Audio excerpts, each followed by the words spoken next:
শহীদ জিয়াউর রহমানের ৮৯তম জন্মবার্ষিকী ও শহীদ আরাফাত রহমান কোকোর ১০তম মৃত্যুবার্ষিকী উপলক্ষে কেন্দ্রীয় বিএনপি প্রকাশনা বিষয়ক সম্পাদক ও তালা কলারোয়া আসনের সাবেক এমপি হাবিবুল ইসলাম হাবিবের পক্ষ থেকে অসহায় ও দুস্থ শীতার্ত মানুষের মাঝে কম্বল বিতরণ করা হয়েছে। বিস্তারিত দেখুন মোকাররম বিল্লাহ ইমনের তথ্যচিত্রে। রবিবার বিকালে কাশীপুর বহুমুখী বিদ্যালয় মাঠে শুরুলিয়া ইউনিয়নের ৩ নং ওয়ার্ডের ২০০ অসহায় শীতার্ত মানুষের মাঝে কম্বল বিতরণ করেন তালা উপজেলা যুবদলের সদস্য সচিব শেখ মোস্তফা হোসেন মন্টু।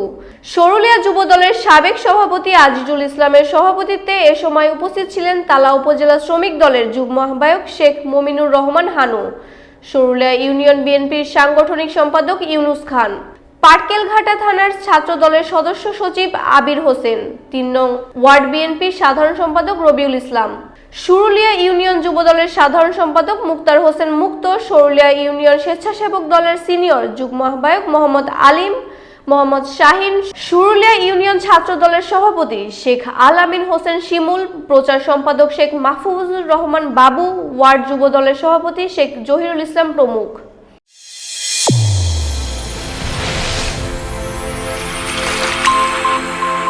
চ্যানেল A1 হৃদয়ের স্পন্দন।